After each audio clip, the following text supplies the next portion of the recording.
ሰላም የተወደዳችሁ ቅዱሳን እንዴት ናችሁ? እኔ ደህና ነኝ፣ እግዚአብሔር ይመስገን። ዛሬ የተወሰነ የተማርኩትን ላካፍላችሁ ነው። ፈቃደኛ ከሆናችሁ የቻላችሁትን ያህል ስሙ። ጌታ ይወዳችኋል። አንድ ነገር ልንገራችሁ። በተለይ በወንጌል አምናችሁ ለዳናችሁ፣ በጌታ በኢየሱስ ክርስቶስ አምናችሁ ለዳናችሁ፣ ይሄ መዳን መጣል የማይገባው ነው። ከምንም በላይ ውድ ነው። ሰው ስጦታ ሲሰጠው ከጠላቱ እንኳን ቢሆን በጣም ይንከባከበዋል፣ በጣም ይጠብቀዋል። ግን ይሄ ከስጦታም በላይ ነው። በእድሜ ዘመናችንን ብንለፋ ልናገኘው የማንችለው ነገር ነው። በጸጋ ነው። እንዲሁ ተወደናል። እንዲሁ ነው የተወደድነው። እንዲሁ ስለወደደን እግዚአብሔር ከልጁ ጋር የዘላለም ሕይወትን ሰጠን። በልጁ አምነን እንድንድን ልባችንን ከፈተልን እና ይህን መዳን አናቅልለው። አንዴ በክርስቶስ አምነን ከዳንን በኋላ ሕይወታችን እርሱን እንዲገልጥ እንትጋ። ያ ካልሆነ ለአማኞች መሰረቢያ፣ ለእግዚአብሔርም መሰረቢያ ነው የምንሆነው። ሐሰተኞች ለምንድን ነው ወንጌል አማኞችም ያስነቅፉት? በወንጌል አማኞች ስም በወንጌል ድነናል እያሉ፣ በክርስቶስ አምነን ድነናል እያሉ ማይገቡ ልምምዶችን ስለሚያራምዱ ነው። ደግሞም የማይሆን ባህሪ ስለሚያሳዩ ነው። ልምምድ ብቻ አይደለም፣ ሕይወታቸው ክርስቶስን ስለማይገልጥ ነው። ሕይወታቸው ክርስቶስን ቢገልጥ ሰው እነሱን እያየ ወደ ጌታ ይመጣ ነበር እና ሕይወታችን ክርስቶስን ይግለጥ። በቻልነው አቅም ይህን መዳናችንን እንግለጥ። ብርሃናችሁ እንዲሁ በሰው ፊት ይብራ ነው የሚለው እግዚአብሔርም ቃል ሲናገር። በሰው ፊት ካልበራ መብራትን ብርቱ ከእንቅብ በታች ቢያደርጉት ምን ጥቅም አለው የሚል አይነት ነገር አለና እግዚአብሔር ቃል ላይ እኛ አሁን ክርስቲያን ሆነን አምነን ድነናል ብለን ሕይወታችን አይግለጥ ጌታን ብለን እንደ በዓለም ሳለን እንደነበር ነው ብንጠጣ፣ ብንቅም፣ ማይሆን ነገር ብናደርግ፣ ብንሳደብ፣ ሰውን ብንማታ፣ ብንጣላ እግዚአብሔር በእኛ ይከብራል? አምነን ድነናል፣ ሕይወታችን አግኝተናል። ግን መብራቱን እንቅብ ውስጥ ደብቀን በጥላውን ቆሻሻውን ነገር ነው እያሳየን ያለ ነው። ለምሳሌ መብራት ከእንቅብ በታች ማለት ለምሳሌ ሳሎን አለ፣ ጠረጴዛ ላይ መብራት መቀመጥ ሲገባው ከጠረጴዛው ስር ቢቀመጥ ቤት ውስጥ ላለው ሁሉም አያበራም። መብራቱ ግን ብርሃኑ ጠረጴዛ ላይ ወይ ከፍ ያለ ቦታ ላይ ቢቀመጥ እዛ ክፍል ውስጥ ያለው ሳሎን ውስጥ ያለው ሰው ሁሉ ብርሃኑን ያያል። እና ሕይወታችን በሰው ፊት እንዲታይ ክርስቶስን እንድናበራ እናንተ የዓለም ብርሃን የምድር ጨው ናችሁ ይላል እና ጌታ የዓለም ብርሃን ከሆነን ብርሃናችን በሰው ፊት እንዲበራ ማድረግ አለብን። ከማይሆን ልምምድ መጠበቅ አለብን። ይህን ስል ደግሞ በአንድ በኩል ወንጌልን መስበክ አለብንም እያልኩ ነው። ብርሃን የበራለት ሰው ብርሃኑን ለማንጸባረቅ ይተጋል። ብርሃኑ ከማስደነቁ የተነሳ ለሰው ሁሉ ካልመሰከርኩ ይላል እና እኛ ወንጌል አምነን ድነን ተቀምጠን ለሌሎች ሳመሰክር ስንቀር ውስጣችን አይወቅሰንም? እስቲ ልጠይቃችሁ። አረፍ ብለን ቆመን እግዚአብሔር ለኛ ማንም ማያደርገውን ነገር እድሜ ልካችንን ብንለፋ ማናገኘውን ነገር በጸጋው ሰጥቶናል። የዘላለም ሕይወት ሰጥቶናል። እኛ ለሱ ምን እናድርግ? እንኑርለት፣ ወንጌል እንስበክለት፣ ለሱ ደስታ ዓላማ እንኑር ብለን መትጋት ሲገባን አንዴ ድነናል፣ ሌላው ቢድን ባይድን አያገባኝም ወይ ሌላውን ሌላ ሰው ይመሰክርለታል ብለን ለሌላው እኛ እጃችንን አጥፈን ብንቀመጥ ወንጌል ለዓለም ሁሉ ይደርሳል። ጌታ ኢየሱስ ክርስቶስ ራሱ ሂዱና ወንጌልን ለፍጥረት ሁሉ ስበኩ ብሎ አይደል የተናገረው?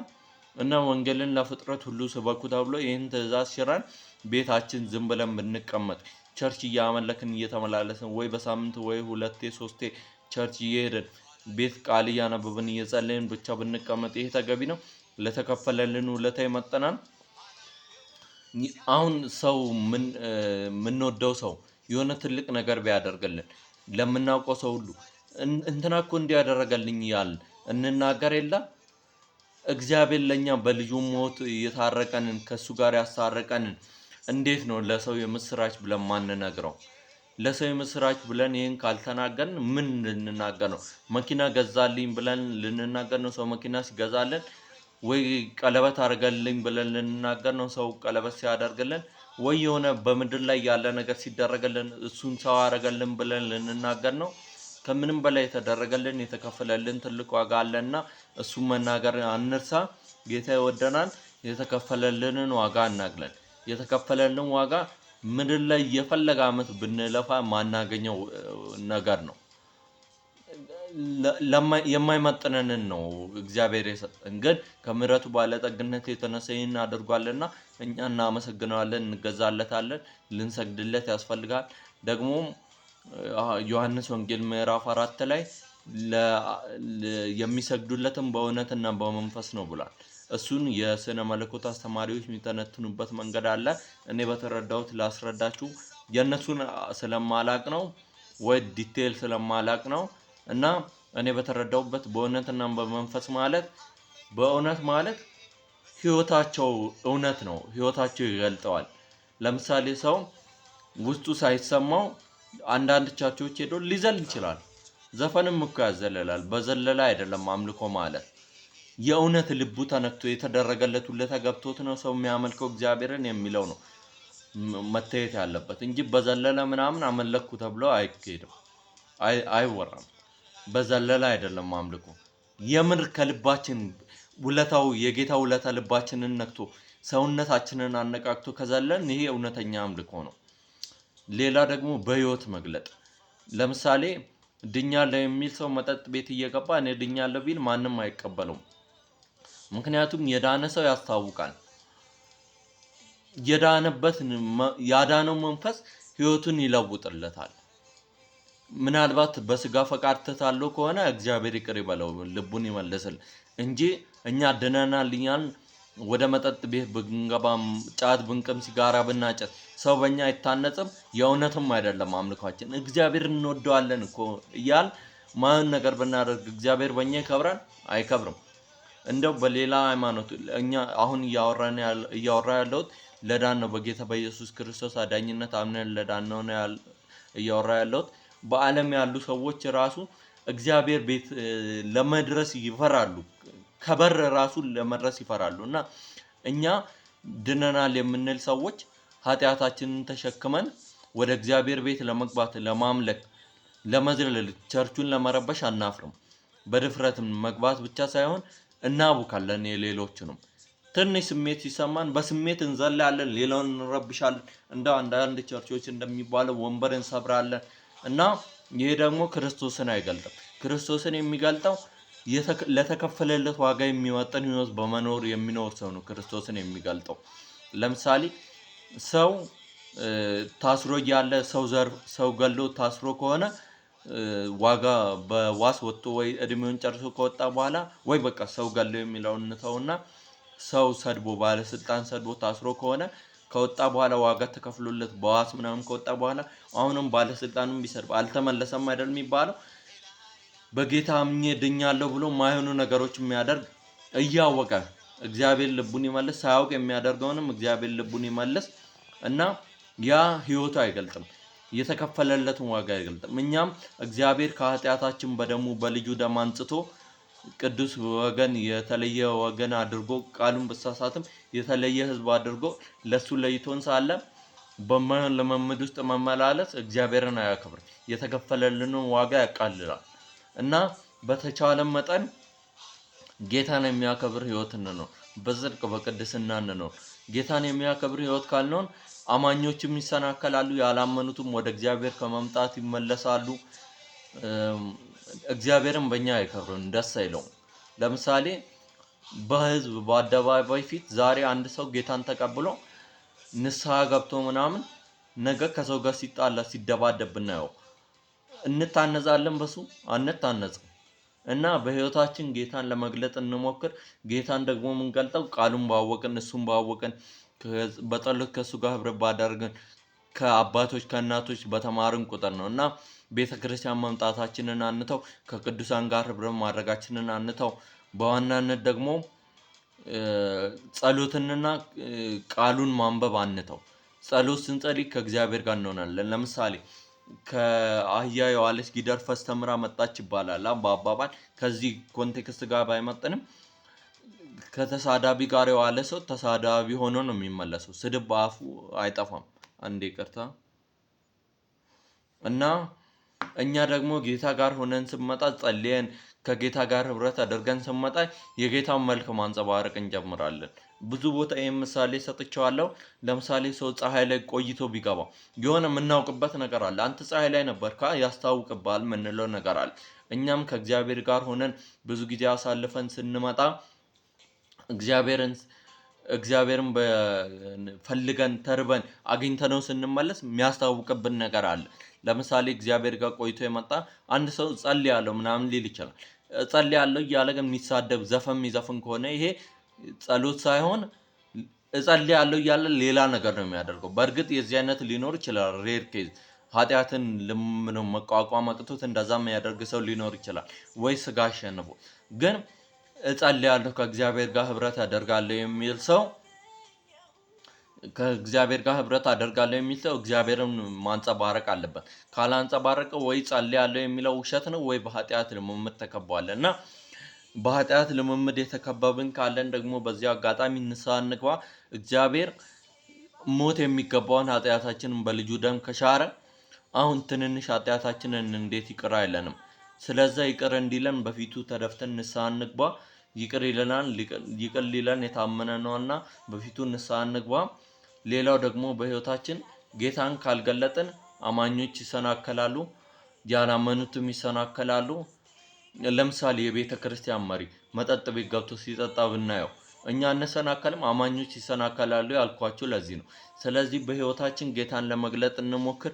ጌታ የምንገልጠው ደግሞ ከእሱ ጋር የቀረበ ግንኙነት ሲኖረን ከእውነተኛ አባቶች ክርስቶስን ከሚከተሉና ከሚመስሉ አባቶች እናቶች ጋር ወንድም እህቶች ጋር ህብረት ስናደርግ ቃሉን ስናነብ በጸሎት ከእሱ ጋር ህብረት ስናደርግ ነው። ስለዚህ ከእግዚአብሔር ጋር ያለንን ህብረት እናጠናክር። ከቅዱሳን ጋር ያለንን ህብረት እናጠናክር። ቃሉን እናንብብ፣ እንጸልይ።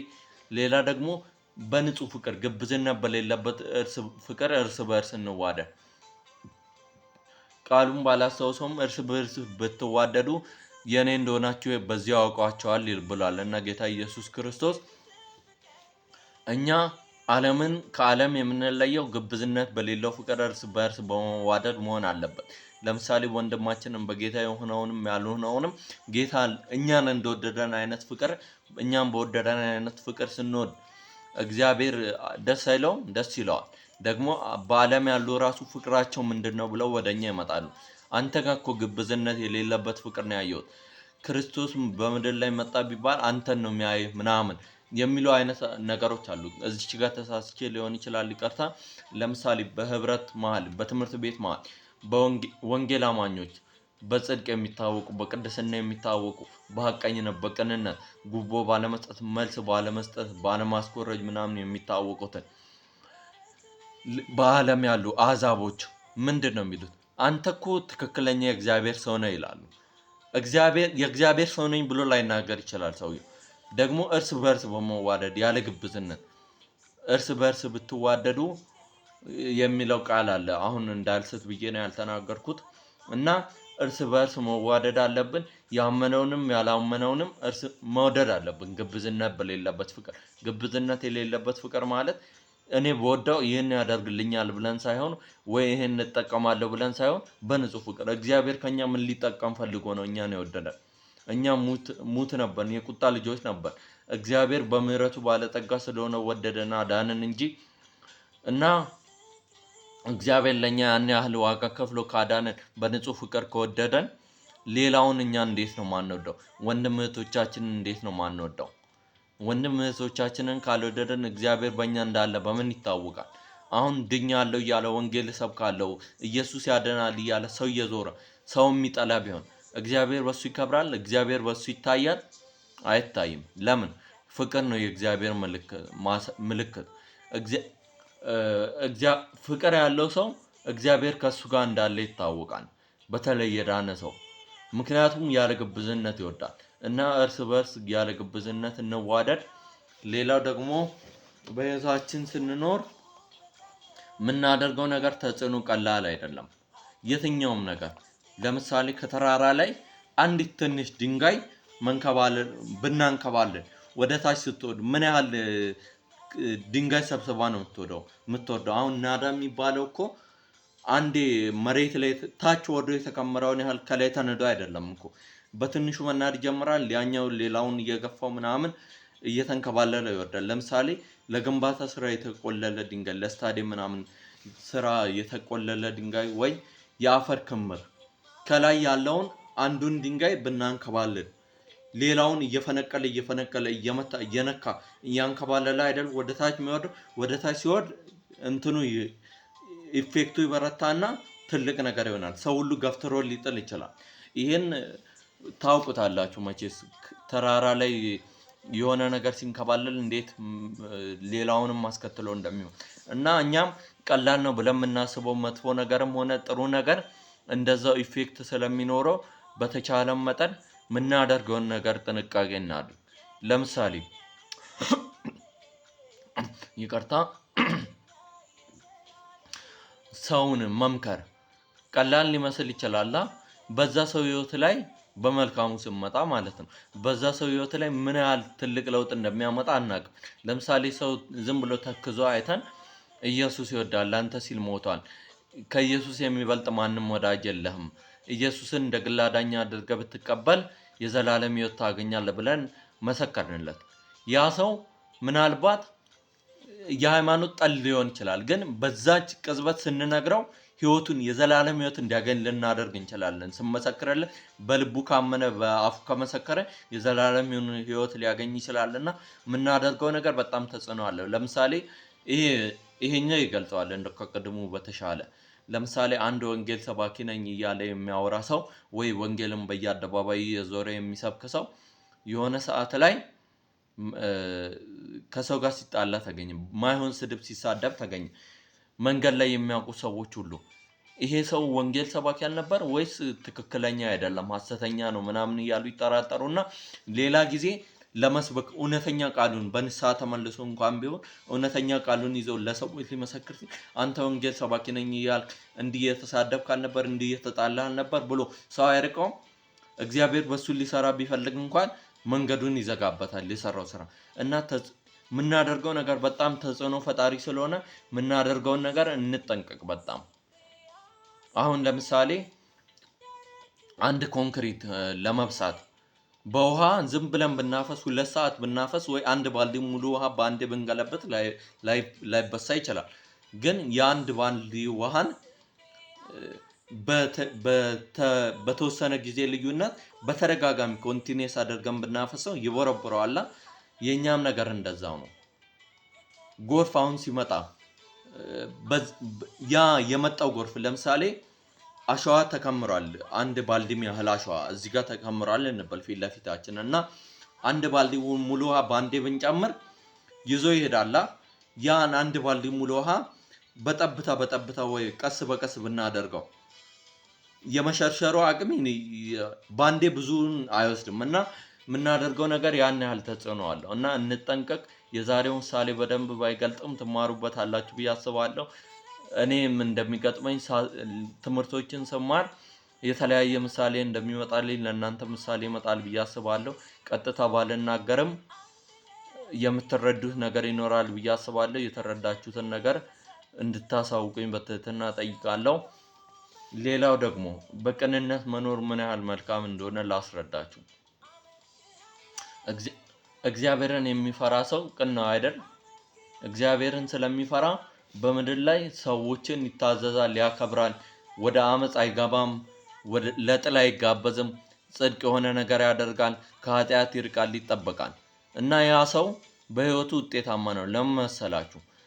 ቅንነት በጣም መልካም ፍሬ ያፈራል። ለምሳሌ አንድ ሰው ተቸግሮ መንገድ ላይ እየለመነ እያለ ወንድሜ ምን ሆነ ነው ምንድነው የቸገረ ብሎ ቀርቦ ቢያናገረው ያ ሰው ምናልባት ገንዘብ አጥቶ ላይሆን ይችላል፣ የጨነቀውን የሚያዋየው ሰው አጥቶ ሊሆን ይችላልና ያ ሰው ሲያናገረው እንዲቸገረኝ ቢለው ያ ሰው ወንጌል አማኝ ከሆነ በጌታ የዳነ ከሆነ የእግዚአብሔር ምስጢር የተረዳ ከሆነ እንዲህ ብሎ ለቸገረው ነገር መፍትሄ ቢሰጠው ወይ አንድ ላይ ሄዶ ጸልየው መፍትሄ ቢያገኙ ያ ሰው ይጽናናና ያን ሰው ያከብራል። ደግሞ እግዚአብሔርን በተቸገርኩ ጊዜ ደረሰልኝ ብሎ ያከብራል።